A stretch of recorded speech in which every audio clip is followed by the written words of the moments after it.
Buenos días.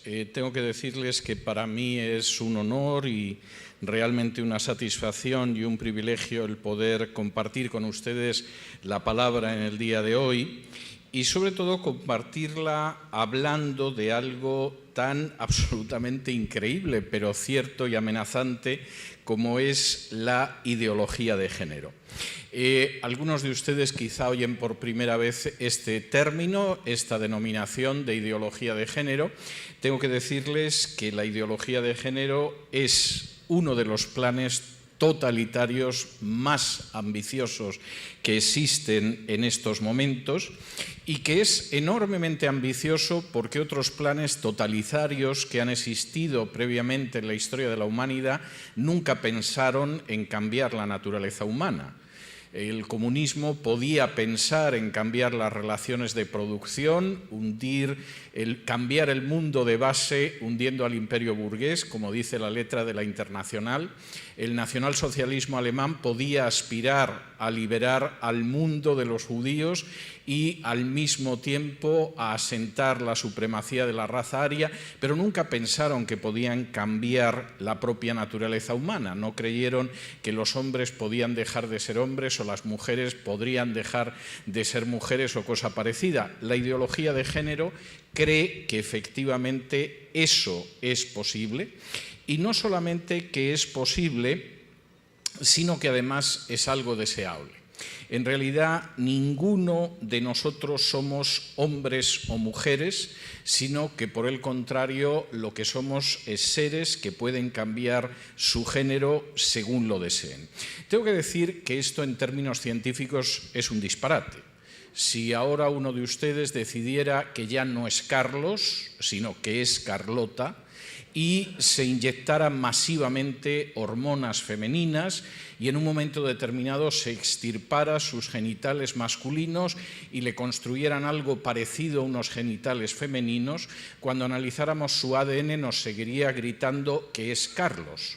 Es verdad, es un Carlos mutilado, hormonado y con algo que se parece lejanamente a unos genitales femeninos, pero la ciencia nos diría de una manera absolutamente testaruda que sigue siendo un hombre, y por supuesto sucedería igual en el caso de una mujer. En ese sentido, el ADN es terrible.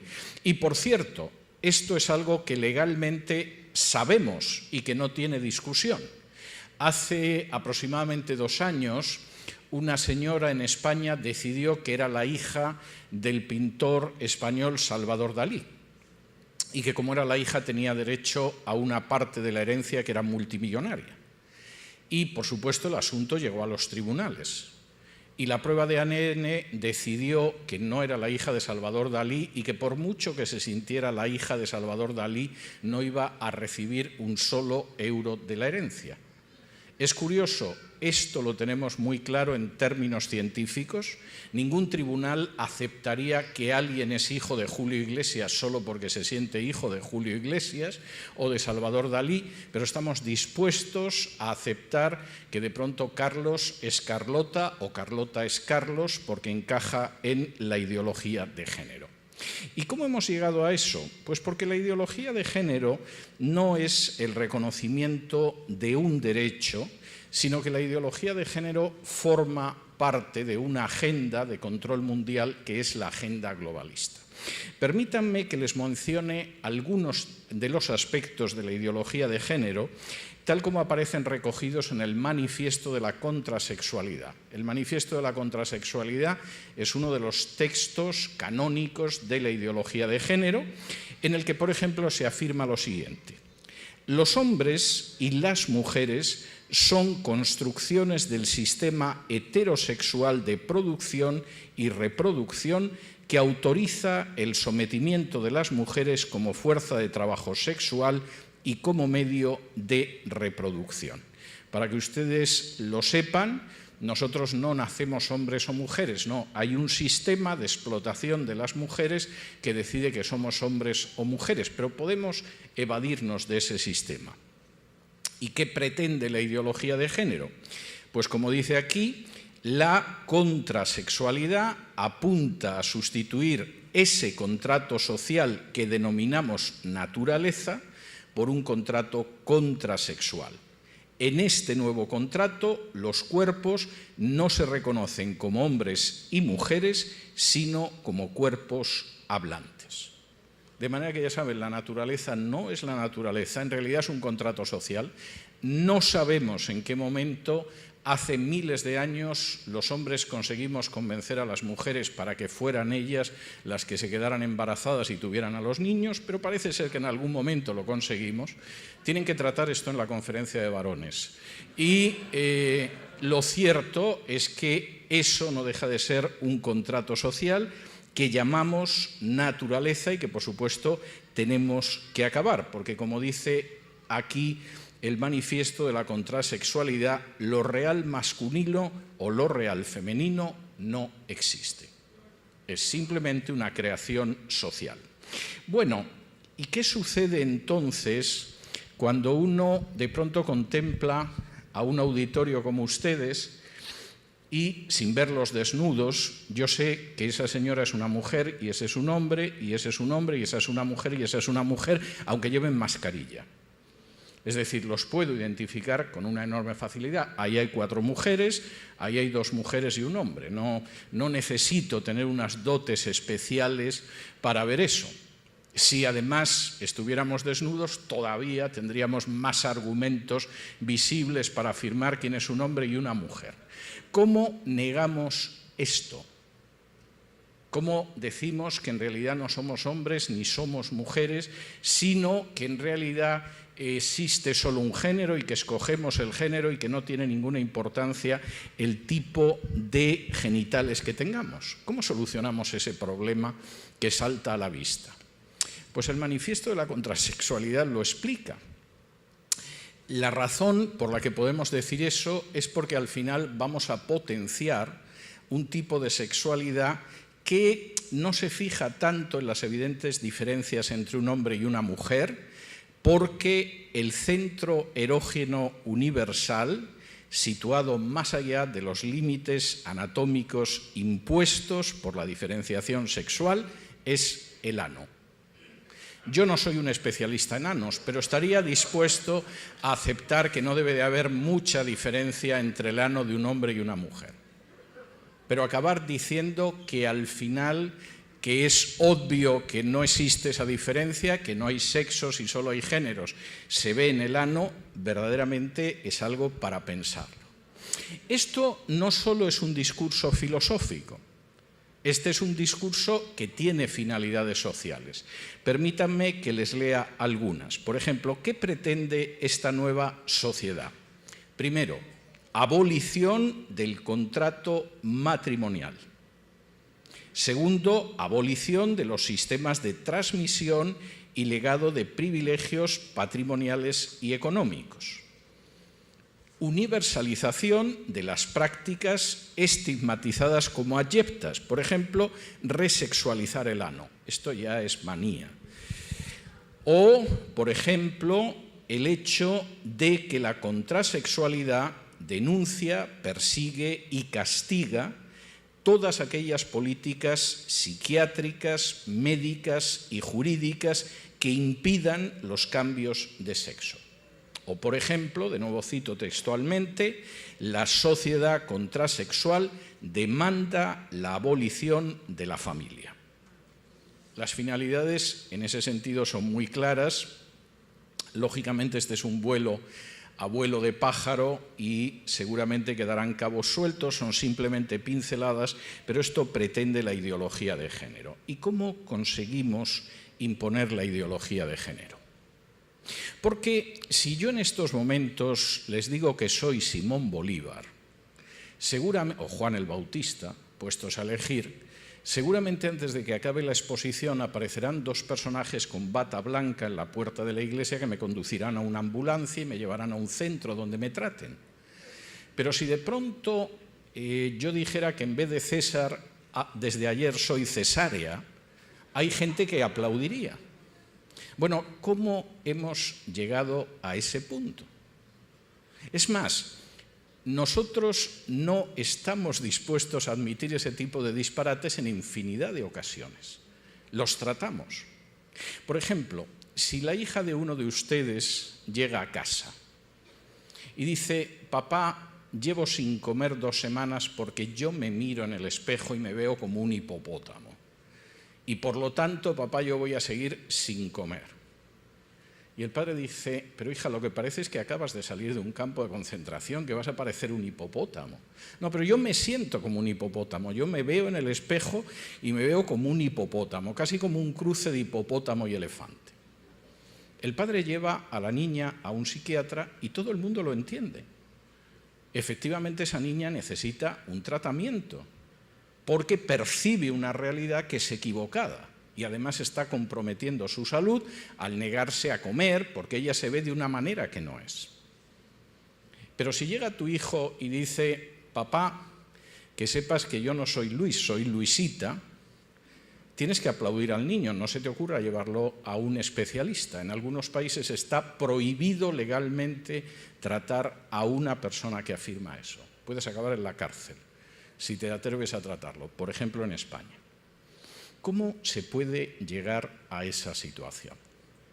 Permítanme que dedique los próximos minutos muy brevemente a explicarles cómo llegamos a esa situación y luego voy a intentar mostrarles también muy brevemente la respuesta que tenemos que dar a esto. Primero, llegamos a esa situación gracias a los medios de comunicación. El 80% de la información que recibimos en prensa escrita, en radio, en televisión, en películas de dibujos animados para niños, en series de televisión, en películas de adultos, hasta en documentales de animales, está en manos de solo 8 transnacionales, que por cierto están en manos de 2 compañías de inversión, que se llaman BlackRock y Vanguard. De manera que las decisiones de lo que ustedes van a tragar cada vez que abren la radio, la televisión, ven una película, ven una serie, en estos momentos, en más del 80%, en este país ya en más del 90%, está en manos de 2 transnacionales. Es muy fácil lanzar el mensaje que uno quiere. No solo es la información, también es el ocio. El 90% de la música que se consume en Occidente, por supuesto en este país, está en manos de solo 3 transnacionales. De manera que si tienen ustedes la curiosidad de ver alguno de los canales musicales que consumen sobre todo niños, adolescentes y jovencitos, también adultos, no les sorprenderá la promiscuidad sexual o los símbolos ocultistas cada vez más evidentes, porque a fin de cuentas están en manos de solo 3 transnacionales. Por cierto, la pornografía en un 90% en este planeta está en manos de 3 transnacionales nada más, y los CEO de alguna de las cadenas de pornografía han dicho, pero muy claramente, que se dedican al negocio pornográfico porque es una manera de acabar con esa basura que es el cristianismo. Solo que la palabra era una palabra más fuerte y más grosera que basura. En primer lugar, los medios de comunicación están enormemente controlados. Y eso hace que el lenguaje está totalmente manipulado. Por ejemplo, cuando uno ve la expresión salud sexual y reproductiva, pensaría en algo bueno. Nos preocupa la salud sexual y reproductiva de la mujer, pero salud sexual y reproductiva es solo el letrero para encubrir el aborto. Cuando de pronto oímos la expresión matrimonio inclusivo, supuestamente pensamos en algo bueno, no habrá una diferencia racial o de clase, la gente se casará porque se quiere. No, el matrimonio inclusivo es el matrimonio homosexual. De nuevo manipulamos el lenguaje. Y si por supuesto no está usted dispuesto a aceptar lo que desea el lobby gay, usted es un homófobo, o un fascista, o un fanático religioso. La primera razón por la que esto se puede imponer es por el control de los medios de comunicación y la manipulación del lenguaje. La segunda es la vía educativa. Hace 3 años, en una reunión de la OEA, de distintas ONGs, en las cuales varias eran evangélicas y los que estaban enfrente eran organizaciones gays, uno de los dirigentes más importantes de una organización gay se encaró con uno de los evangélicos y le dijo: vosotros sois la última generación, vuestros hijos ya serán nuestros. Y aquellos que hayan visto ese vídeo conmovedor de homosexuales americanos de San Francisco cantando cómo los niños nuestros van a ser suyos, el vídeo provocó tales protestas que lo retiraron inmediatamente, pero todavía lo pueden captar, saben hasta qué punto la educación es un campo de batalla que no se puede pasar por alto. Y alguno dirá: ¿está usted exagerando? Eso no sucederá aquí. Eso pensaban muchos hace 16 años cuando empezó a suceder en España. Y nadie podía creer que una asignatura que tenía el bello nombre de Educación para la Ciudadanía iba a enseñar a los niños de 3 años de edad las delicias de la homosexualidad. 3 años. Cuando un niño con 3 años, si consigue desentrañar el complicado mecanismo para atarse los cordones de los zapatos y para ir al baño a tiempo, ya tiene bastante, el gobierno español decidió que esos niños tenían que conocer lo maravilloso que podía ser la homosexualidad. Y en los libros de texto, por ejemplo, se empezó a enseñar que evidentemente la naturaleza está llena de homosexualidad. Hay especies animales que ya son homosexuales. Se citan siempre 2 ejemplos. Uno es el caballito de mar. Yo esto lo comprendo, porque los caballitos de mar son iguales a los seres humanos. Yo a veces salgo de casa, me cruzo con un caballito de mar y le doy los buenos días porque pienso que es el vecino de la casa de enfrente. Bueno, quisiera decir que el caballito de mar tampoco es homosexual. Los huevos los pone la hembra y simplemente los empolla el macho. Pero son tan heterosexuales como nosotros, en eso se parecen a nosotros. El otro animal es el caracol. Y yo comprendo que si efectivamente uno busca un animal que simbolice la ideología de género, un bicho cornudo que se arrastra y es baboso, está muy bien escogido, como es el caso del caracol. Pero lo cierto es que el caracol tampoco es homosexual. El caracol tiene los 2 sexos. Ni siquiera el caracol es homosexual. Pero, evidentemente, desde el inicio de la educación, los niños son educados en esta línea. Y, por supuesto, esto llega a veces a situaciones tremendas. Por ejemplo, hace unos años la Universidad de Granada, en España, decidió editar un calendario de acuerdo a la ideología de género que fuera inclusivo y no fuera machista. Y ustedes dirán: ¿y cómo era el calendario? Muy sencillo. Era un calendario donde los meses eran enero, febrero, marzo, abril, mayo, junio, hasta llegar a octubre, noviembre y diciembre. En esto se gastaba el dinero de los impuestos de los pobres españoles. El problema de la educación lo van a tener, ya lo tienen. Y más vale que se enteren de que pretenden que los hijos de ustedes sean de ellos, porque no lo ocultan. Cada vez lo dicen de manera más abierta. No solamente se utilizan los medios de comunicación y se utiliza la educación, se utiliza la ley. Hace solo 15 años nadie hubiera pensado en el matrimonio homosexual. Los homosexuales, por definición, era gente libre que no creía en prejuicios burgueses como el matrimonio y que estaban encantados cambiando de pareja. Nadie hubiera pensado en una cosa así, hasta que de pronto, en un momento determinado, primero Holanda, luego Bélgica, después España, el mismo año, por cierto, que Massachusetts decidió que habría matrimonio homosexual, aprobaron el matrimonio homosexual y lo que ha venido después ha sido algo verdaderamente desatado. Yo nunca olvidaré cuando un día trabajando por la mañana se abrió la pantalla de mi ordenador para mostrarme que el Tribunal Supremo de este país, por el voto de un juez conservador, decidió aprobar el matrimonio homosexual, sin pasar por el Congreso ni por el Senado, y dije, bueno, tantas fotos con congresistas y senadores parece que no han servido de mucho. Y, por supuesto, en estos momentos en Hispanoamérica es una batalla a cara de perro. Y no solamente es el control de la educación o el matrimonio homosexual, es la desaparición de la igualdad ante la ley. Hay países, como el caso de España, donde el mismo delito se castiga el doble si lo comete un varón que si lo comete una mujer. Desapareció la idea de que todos somos iguales ante la ley sin que haya diferencias por razón de sexo, de religión, de clase social, de color de la piel. Implica el hecho de que cada vez vamos más hacia la legalización de las relaciones sexuales con niños. Cuando algunos empezamos a comentar esto, nadie lo creía. Ya hay plataformas, las pueden encontrar en Internet, donde se está defendiendo que efectivamente sean legales las relaciones sexuales con niños. El argumento para justificarlo es muy sencillo.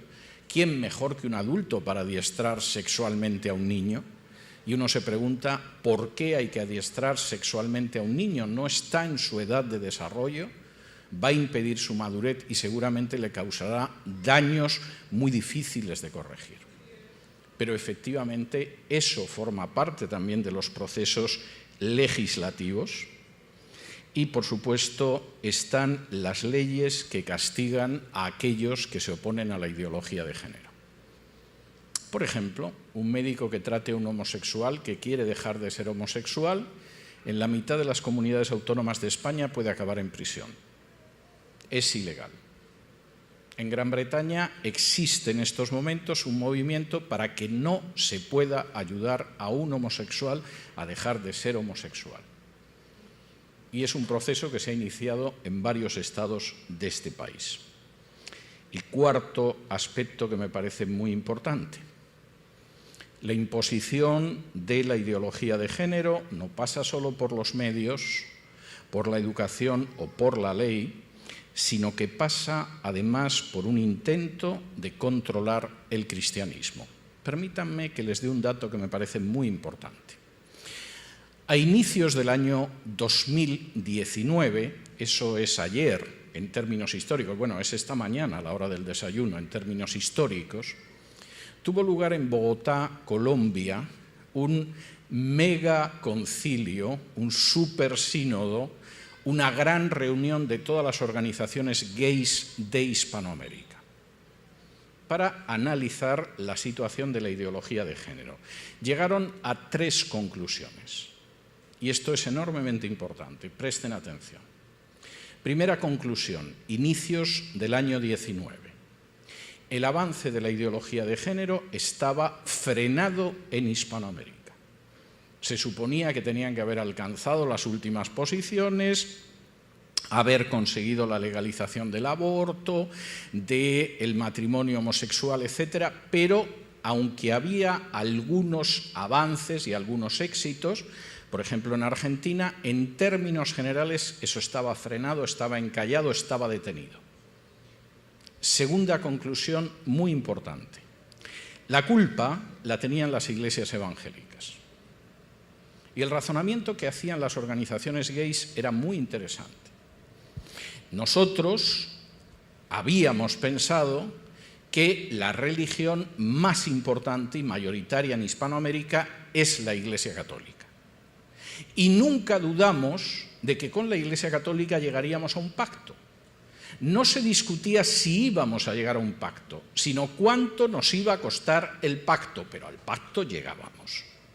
Y como la Iglesia Católica tiene una organización piramidal, tiene una organización jerárquica, como el ejército, bueno, pues el católico de a pie puede protestar del Papa Francisco, de su obispo, de la curia, de lo que sea, pero al final, como todas las organizaciones jerárquicas, el que está en la cúspide toca el silbato y todo el mundo se pone en la fila y obedece.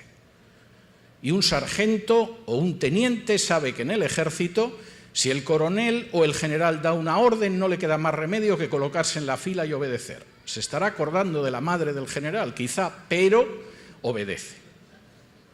Y eso sucede en la Iglesia Católica. Y pensábamos que no íbamos a tener problema. Y de pronto surgen estos malditos evangélicos, Dios sabe de dónde, y nos paralizan el avance.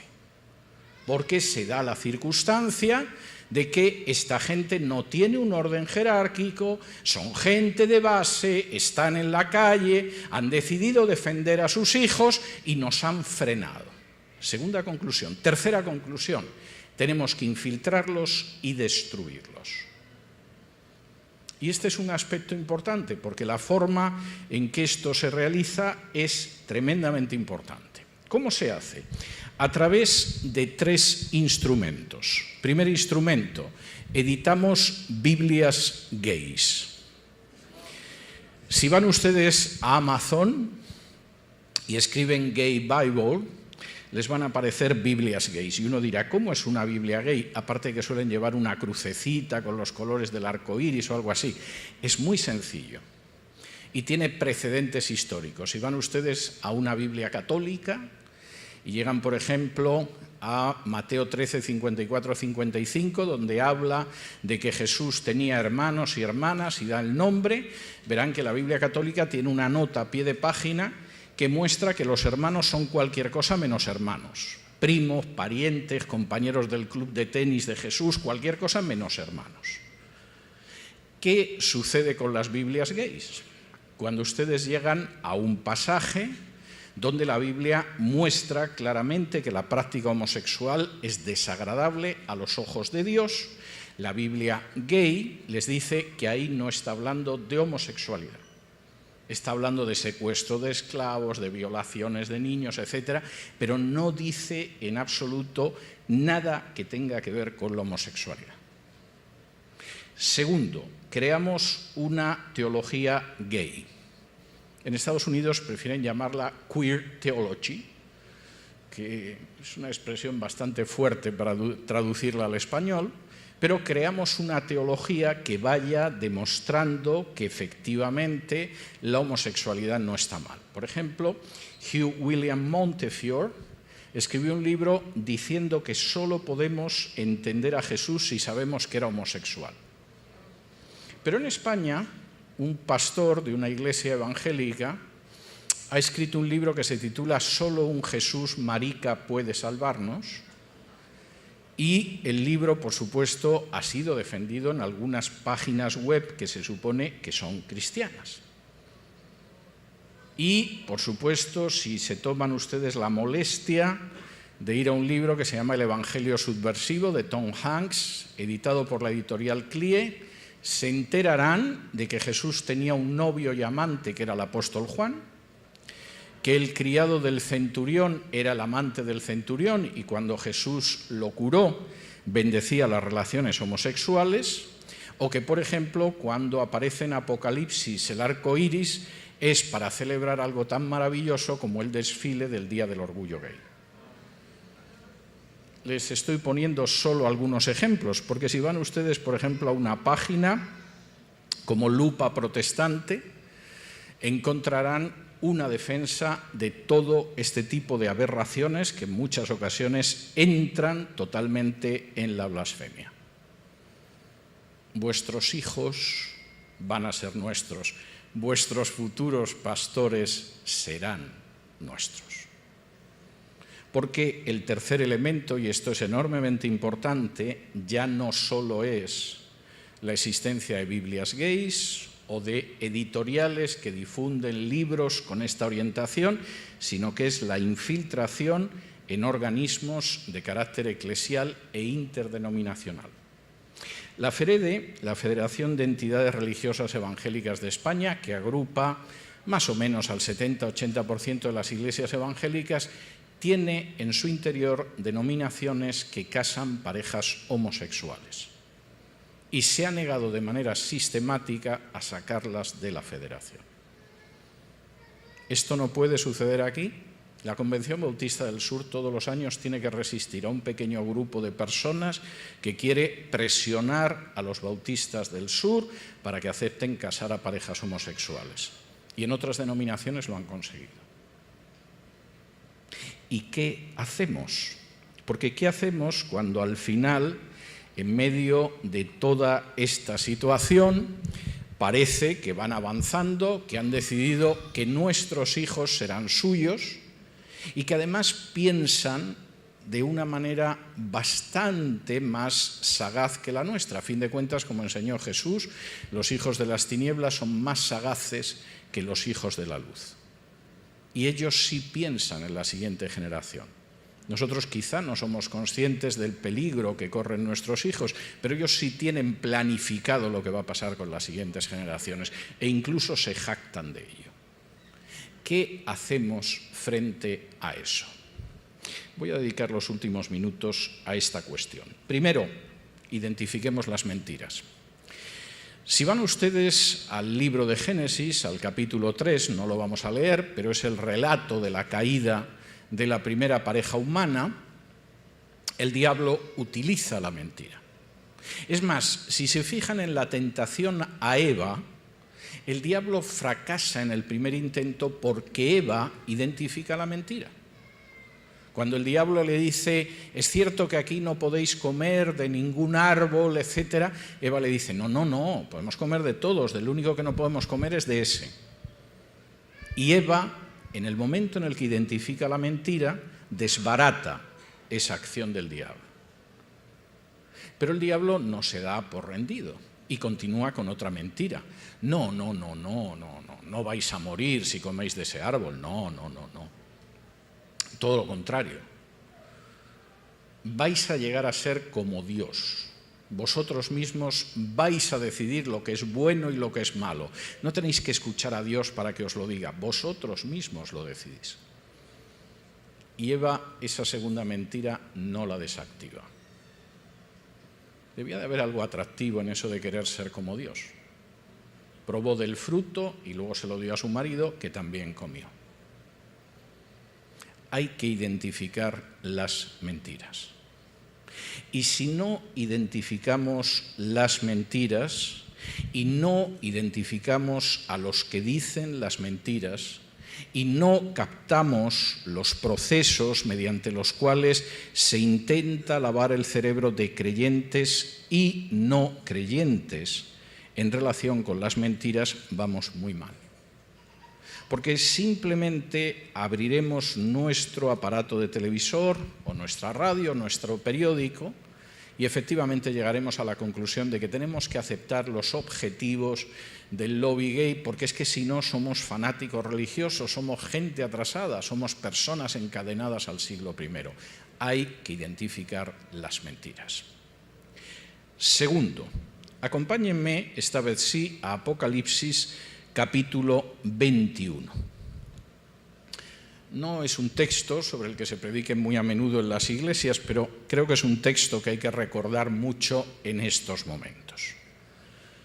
Juan está llegando al final de la redacción del libro del Apocalipsis y fíjense lo que dice Cristo. Apocalipsis 21 y versículos del 6 en adelante. Y me dijo, hecho está.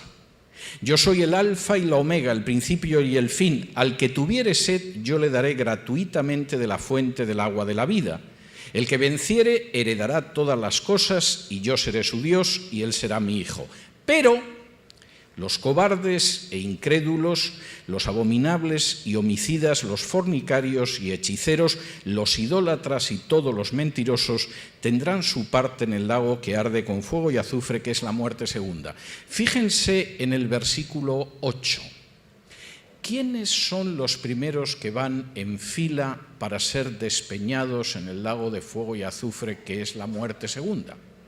Los cobardes. Es curioso porque seguramente si ustedes o yo hubiéramos hecho la lista no hubiéramos puesto a los cobardes en primer lugar. Es más, seguramente mucha gente piensa que ser un cobarde no necesariamente es un pecado, es un defecto, como ser bajito o quedarte calvo o algo así, ¿no? Pues no eres valiente, eres un cobarde. El pueblo de Dios, aparte de identificar la mentira, no puede dejarse llevar por el miedo. ¿Por qué? Porque efectivamente el miedo es un instrumento del diablo, pero es que además los cobardes son los que descienden en primer lugar al lago de fuego y azufre. Y los segundos, los que van de la manita de los cobardes, en esa lista en que van por pares, por parejas, son los que no quieren creer, los incrédulos. El pueblo de Dios no está llamado a dejarse paralizar por el miedo. Y el pueblo de Dios no está llamado a no creer en las promesas de Dios, sino a no ser incrédulo, sino creyente, como Jesús resucitado le dijo a Tomás. Y el pueblo de Dios tiene que recordar que los incrédulos y los cobardes, en primer lugar, tienen muy mal destino. Esta no es una época de asustarse. Esta no es una época de esperar a que vengan a por nosotros. Esta es una época de salir ya hacia ellos. Tercero, y esto me parece todavía más importante, además de identificar las mentiras, además de no tener miedo, tenemos que recordar quiénes somos. Si me acompañan ustedes al Evangelio de Mateo, y este año enseñé un curso de Mateo en Teshuvá y realmente lo pasamos muy bien. Mateo es un libro maravilloso en el cual Mateo, frente a los 5 libros de Moisés, coloca 5 grandes discursos de Jesús. Jesús es el Mesías. Mateo continuamente dice, y esto se hizo para que se cumplieran las Escrituras. Queridos compatriotas judíos a los que dirijo sobre todo este libro, Jesús es el Mesías y el Hijo de Dios, mirad las Escrituras, y en un momento determinado incluso agrupa en 5 grandes discursos de Jesús algo que es paralelo a los 5 libros de Moisés.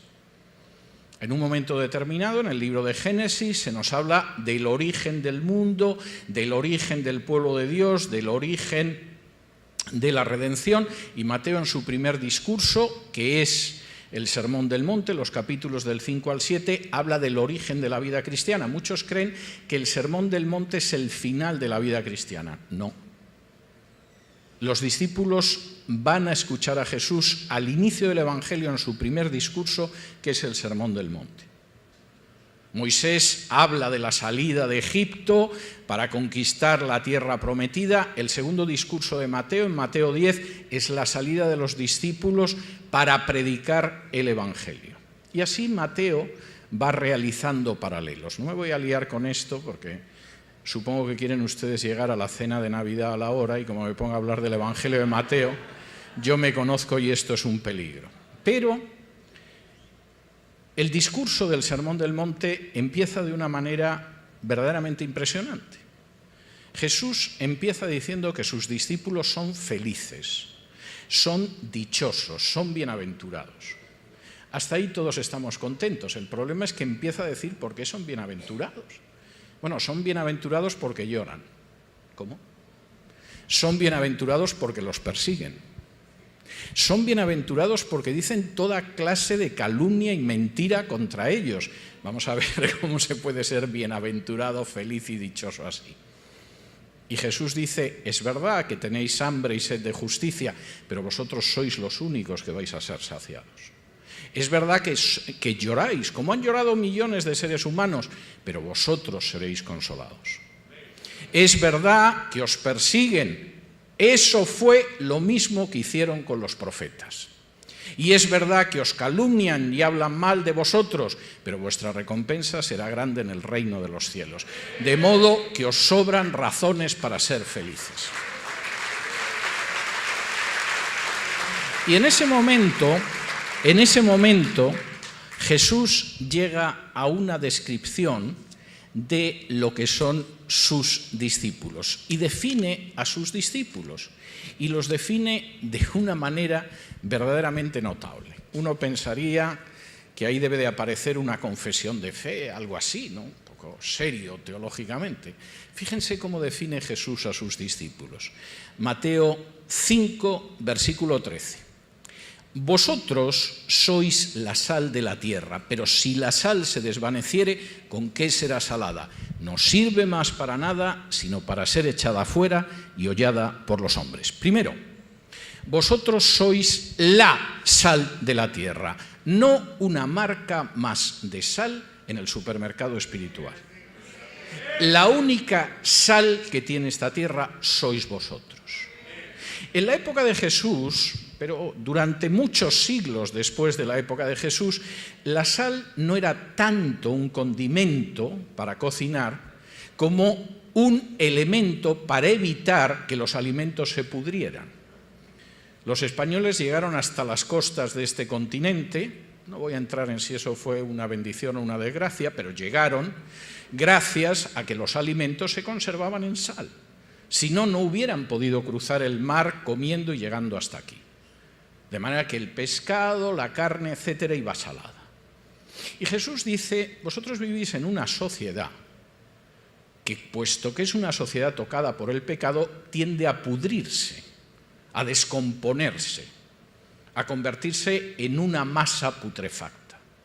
Lo único que evita que esa sociedad se pudra es la sal, y vosotros sois la sal. Ahora, existe una tremenda tentación de quedarse dentro del salero. ¿Por qué vamos a salir afuera a salar a esta sociedad y a decirle que se reconcilie con Dios y que se vuelva de sus malos caminos y que se evite el desastre al que va a llegar si sigue así, con lo bien que se está aquí dentro en la iglesia? Es decir, la gente es agradable, cantamos, con un poco de suerte el predicador no es malo, es amable, conocemos a las personas. ¿Por qué vamos a salir del salero con lo bien que se está dentro del salero? Pues porque si la sal se queda dentro del salero no sirve para nada, como mucho de adorno. Bueno, ¿y por qué nos vamos a complicar la vida? Ellos que hagan lo que quieran, que sigan para donde les parezca, etcétera, que nosotros dentro del salero seremos felices. Mira, no te engañes, no vas a pactar nunca con ellos. Si la sal decide que no sala y que no conserva, no van a decir qué liberales, qué simpáticos, qué ilustrados y qué agradables son los cristianos.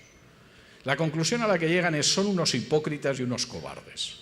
Dicen que creen en ciertas cosas, pero no están dispuestos a tener la más mínima molestia ni el menor disgusto por defenderlos.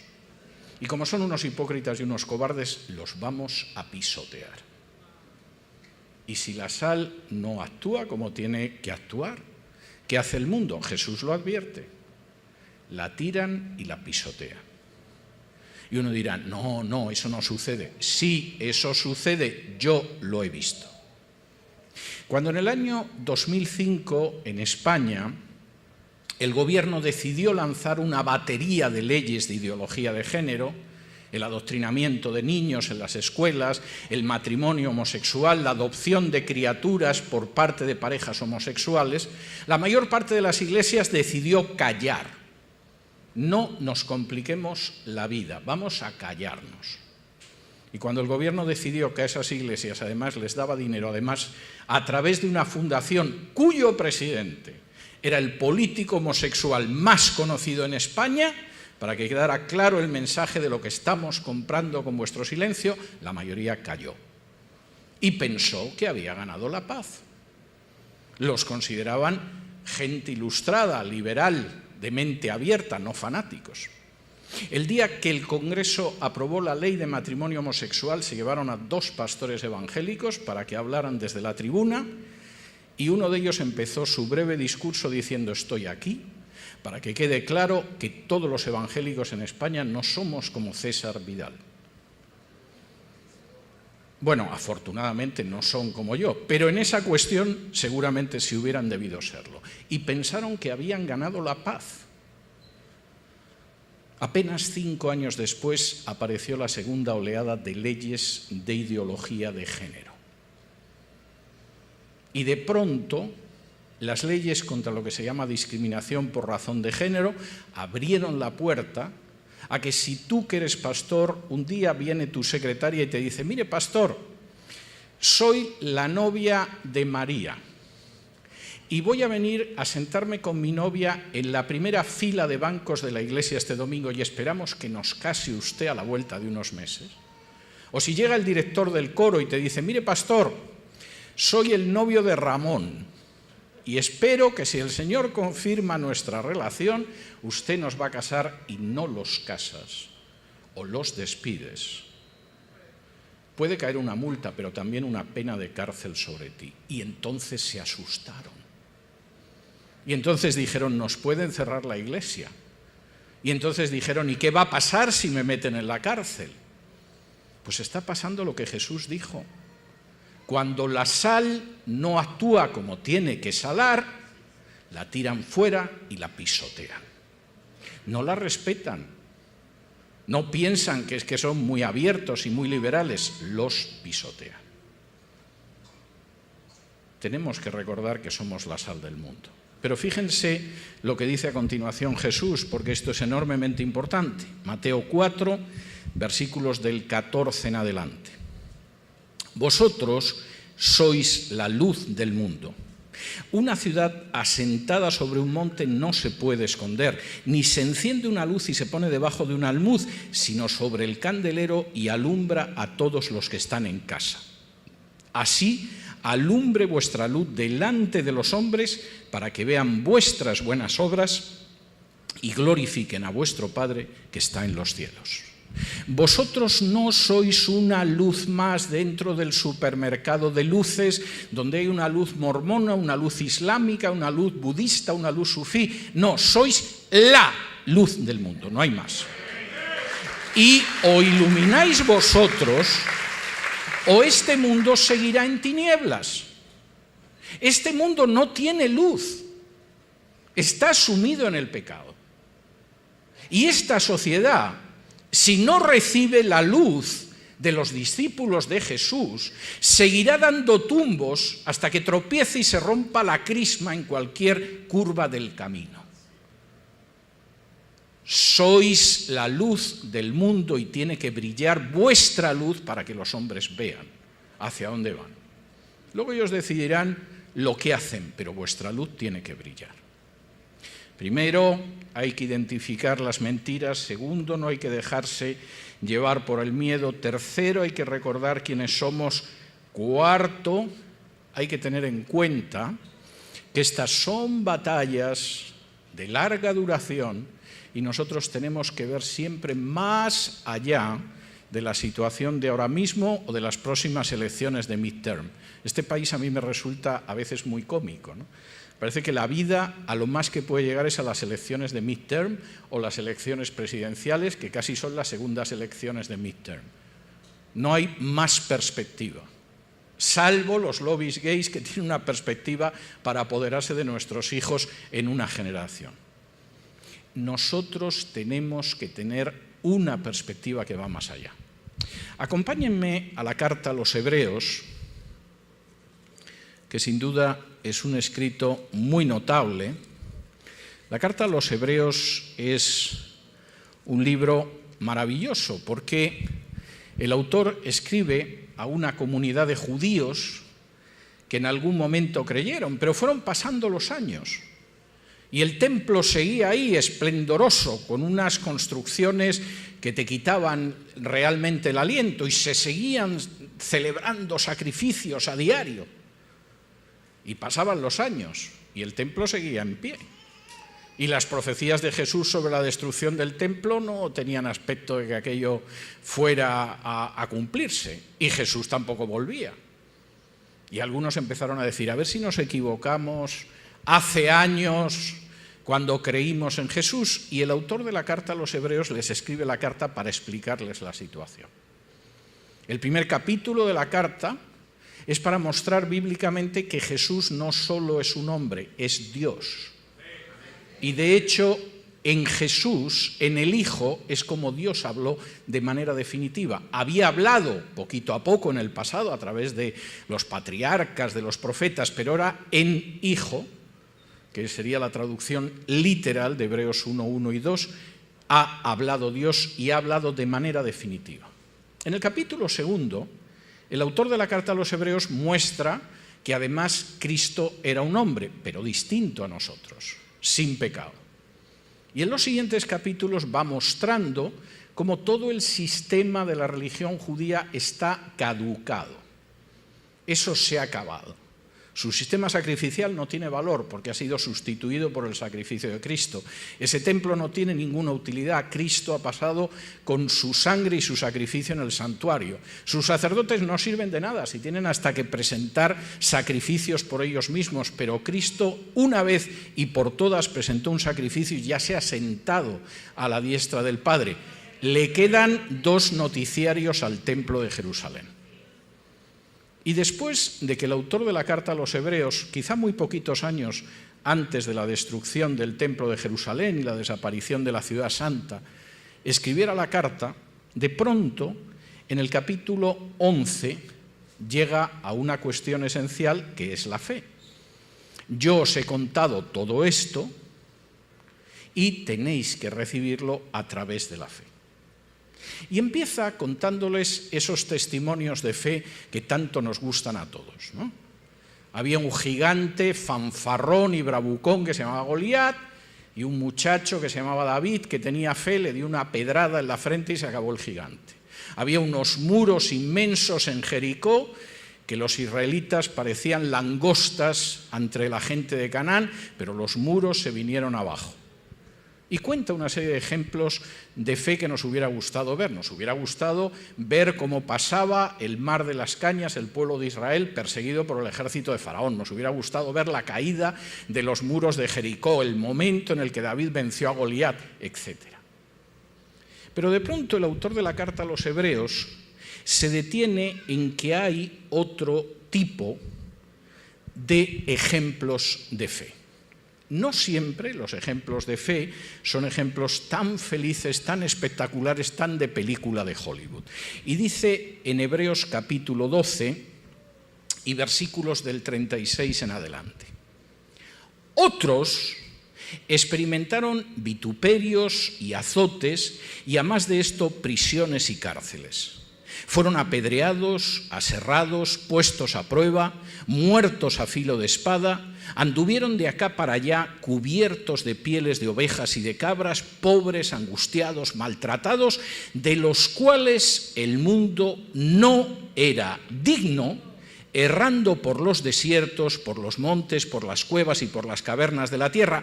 Y todos estos, aunque alcanzaron buen testimonio mediante la fe, no recibieron lo prometido, proveyendo Dios alguna cosa mejor para nosotros, para que no fuesen ellos perfeccionados aparte de nosotros.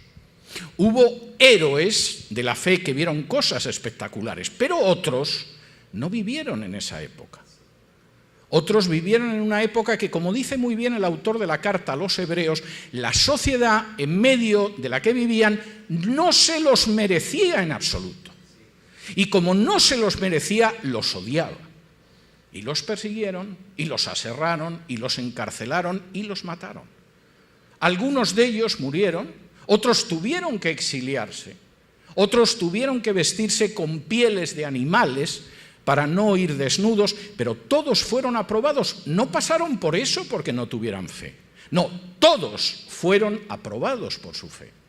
Pero la época en que vivieron fue una época especialmente difícil.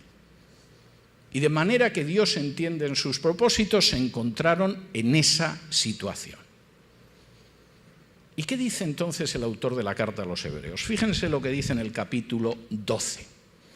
Por tanto, nosotros también, teniendo en derredor nuestro tan grande nube de testigos, despojémonos de todo peso y del pecado que nos asedia y corramos con paciencia la carrera que tenemos por delante, puestos los ojos en Jesús, el autor y consumador de la fe, el cual por el gozo puesto delante de él, sufrió la cruz menospreciando el oprobio y se sentó a la diestra del trono de Dios. Considerad aquel que sufrió tal contradicción de pecadores contra sí mismo, para que vuestro ánimo no se canse hasta desmayar. Algunos creyentes creen que las dificultades en esta vida son como una carrera de 100 yardas. Hay que correr, pero total 100 yardas, con un poco de esfuerzo hasta yo las corro. Pero el autor de la carta a los Hebreos dice, no, esto es como una maratón. Y en una maratón, cualquiera que haya corrido, mi hermano, por ejemplo, varias veces, que siempre ha estado en mucha mejor forma física que yo, sabe que hay que administrarse el oxígeno, el resuello y las fuerzas, si quieres llegar hasta el final. Y él dice, ojo, que esta es una carrera larga. Esto no es un paseíto que vamos a llegar. Lo que tenemos enfrente no es una cosa que va a desaparecer en las elecciones de midterm. Esto va para largo. La vida cristiana es una maratón. ¿Y qué hacemos en esa vida? En primer lugar, versículo 1, corremos con paciencia la carrera que tenemos por delante. Nosotros no pensamos que hacemos un sprint rápido hasta la puerta y ya está, ¿no? La vida cristiana es una carrera larga que tenemos por delante y hay que saber correrla con paciencia, administrando fuerzas y no desanimándose porque es más larga de lo que nos gustaría. Segundo, podemos correr esa carrera si seguimos el ejemplo de Jesús. Y el autor de la carta a los Hebreos dice algo tremendo. Jesús, cuando miraba al frente, sabía que había una cruz. Lo sabía. Sabía que esa carrera que él estaba corriendo, como dice el versículo 2, tenía una cruz en medio. Pero eso no lo echó para atrás, porque sabía que después de la cruz estaba la tumba vacía y ser ascendido a la diestra del Padre. Nosotros también sabemos que aunque pueda haber dificultades en estos momentos, sin embargo, después de una cruz, si hay una cruz, está también la glorificación al lado del Padre y de nuestro Señor Jesús. Y eso es algo que tenemos que tener totalmente presente. Nosotros corremos con paciencia la carrera que tenemos por delante, porque sabemos lo que hay al final de esa carrera. Y es nuestra reunión con el Señor. Tercero, y esto es enormemente importante, esto tenemos que tenerlo presente, versículo 3, para no desmayarnos. Si solo miramos la fuerza del adversario, la potencia, el despliegue de poder, hay gente que puede desmayar. Si miramos a Jesús, si reflexionamos en el ejemplo de Jesús, si recordamos que Jesús enseñó a sus discípulos que le había dado poder para pisar sobre las serpientes y los escorpiones, y no olvidamos que, como dice Juan, uno de sus discípulos más cercanos, es mucho más poderoso el que está en nosotros que en el mundo, no desmayaremos. Y no vamos a desmayar.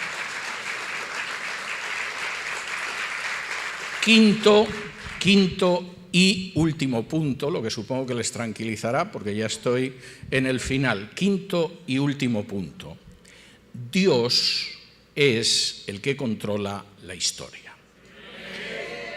Si me acompañan ustedes al libro del profeta Daniel, capítulo 2,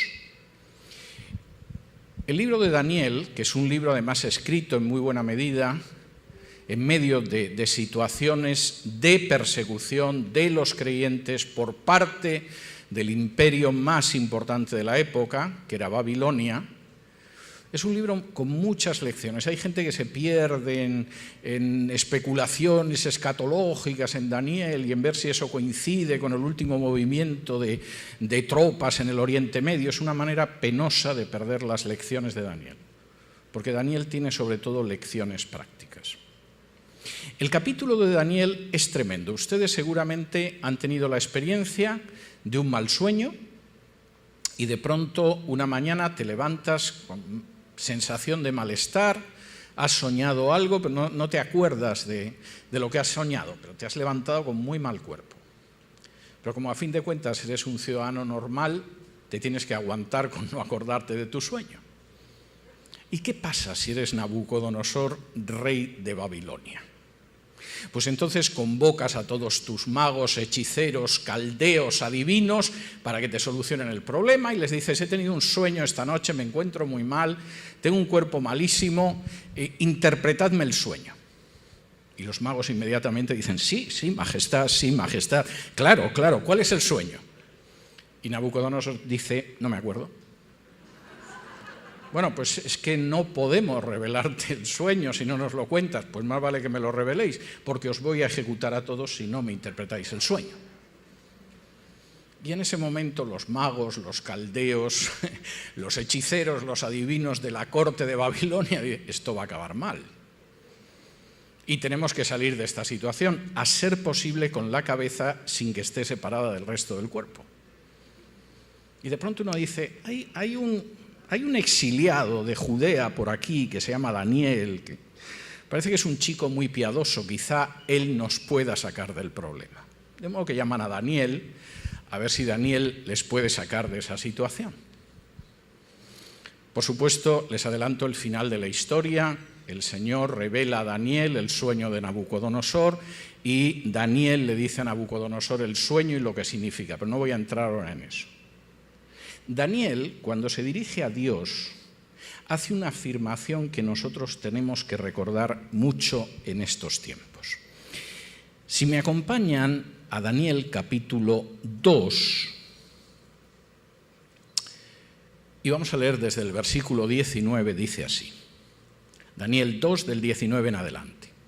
Entonces el secreto fue revelado a Daniel en visión de noche, por lo cual bendijo Daniel al Dios del cielo, y Daniel habló y dijo: sea bendito el nombre de Dios de siglos en siglos, porque suyos son el poder y la sabiduría. Él muda los tiempos y las edades, quita reyes y pone reyes, da la sabiduría a los sabios y la ciencia a los entendidos. Él revela lo profundo y lo escondido, conoce lo que está en tinieblas y con él mora la luz. Hay gente que se angustia cuando de pronto su candidato al Senado, al Congreso o a la presidencia no es el elegido. Lo vive casi como una cuestión personal. ¿Qué va a ser de nosotros en medio de esta situación? La que se nos viene encima con el presidente que tenemos en Perú, en Venezuela, en Estados Unidos o en la China. Yo puedo comprender humanamente eso, pero no es la actitud que enseña la Biblia. La actitud que enseña la Biblia es que Dios tiene el control. El ser humano piensa que puede cambiar la historia. Pero como dice aquí muy claramente Daniel, el que muda los tiempos y las edades es Dios. El ser humano puede creer que es Él el que muda los tiempos y las edades. Es un pobre, estúpido y ciego. Las edades cambian de acuerdo al propósito de Dios. Bueno, pero resulta que en última instancia los seres humanos hacen avanzar la historia. No, es Dios el que quita y pone reyes. Y quita los reyes que cree que hay que quitar, y Nabucodonosor lo aprendería, y pone los reyes que en su propósito tiene que poner. A veces para castigo de un pueblo, de una sociedad, de una nación que se ha vuelto de espaldas a Dios, Dios pone a ese rey. Pero el que quita y pone reyes es el único soberano, que es Dios. Y no solamente eso. Alguno puede pensar, pero ¿cómo podemos enfrentarnos con la sabiduría, la inteligencia, la perspicacia, la sagacidad de los malvados? Y Daniel dice, mira, quien da la sabiduría a los sabios y la ciencia a los entendidos es Dios. Y el que revela lo que es profundo y escondido no es el ser humano y sus filosofías, es Dios. Y el que conoce incluso aquello que hay en tinieblas, y el que mora con la luz es Dios. Y esto tenemos que recordarlo en una época de muchas tinieblas, en una época de muchas dificultades, en una época de muchos desafíos. Nosotros no esperamos triunfos rápidos. Puede que realmente tengamos situaciones que se prolonguen en el tiempo y que exijan correr con paciencia, puestos los ojos en Jesús, como dice el autor de la carta a los Hebreos. Pero no creemos que a Dios se le vayan las cosas de las manos. Incluso cuando las cosas muchas veces van mal, como enseña el Antiguo Testamento, es porque Dios está advirtiendo a un pueblo de que si no se vuelve, lo que vendrá finalmente es el justo juicio de Dios. Y ahí nosotros tenemos que decir a la sociedad en la que vivimos: arrepentíos, convertíos y reconciliaos con Dios, porque si no, Dios ejecutará juicio sobre esta sociedad. Y que nadie piense que Dios hace acepción de personas con las naciones. Si castigó al pueblo de Israel y castigó al pueblo de Judá, no va a librar a ninguna otra nación del mundo. Pero Dios tiene las riendas de la historia. Él pone y quita reyes. Él cambia los tiempos y las edades. Y Él conduce la historia hacia el final. Permítanme que les dé un último dato para concluir, porque me parece además un último dato muy importante. En el año 1975, esa parte de América que está al sur del Río Grande, de la cual proceden todos ustedes, o casi todos me imagino, tenía un 93% de la población que era católica. 1975, eso es ayer de madrugada, en términos históricos. 93% eran católicos. El otro 7% había ateos, agnósticos, gente que practicaba alguna forma de brujería, gente que practicaba alguna religión amerindia, testigos de Jehová, mormones, adventistas del séptimo día y algunos evangélicos desperdigados. 1975. Para el año 1995, la población católica era el 80%. Pero esos 13 puntos que había perdido de población ya eran mayoritariamente evangélicos. La gente había conocido el Evangelio en solo 20 años de una manera que no se había producido jamás en la historia de Hispanoamérica. Desde el año 1995 a la elección del Papa Francisco, el número de católicos en Hispanoamérica pasó del 80 al 67%. Y esos 13 puntos, en su inmensa mayoría, pasaron a iglesias evangélicas. Si el pueblo de Dios es fiel y se coloca bajo el señorío de Cristo y sigue la dirección del Espíritu Santo e identifica la mentira y es consciente de que es sal y luz y no tiene miedo y sabe que el soberano verdadero de la historia es Cristo, en países como Colombia o Perú o Puerto Rico o incluso Cuba, por supuesto Argentina, México, en la próxima generación la mayoría de la población será evangélica. Y si eso sucede, los cambios que vamos a ver en este continente van a ser espectaculares, no solo en el terreno espiritual, sino económico, social, educativo e incluso político. Y ustedes, viviendo incluso en los Estados Unidos de América, tienen un papel en lo que va a pasar en sus países de origen. No tengan miedo. Sigan corriendo con paciencia la carrera que tenemos por delante. Recuerden que es mucho mayor el que está en nosotros que el que está en el mundo. Y no olviden ni por un solo instante que Dios es soberano. Muchas gracias, que el Señor los bendiga.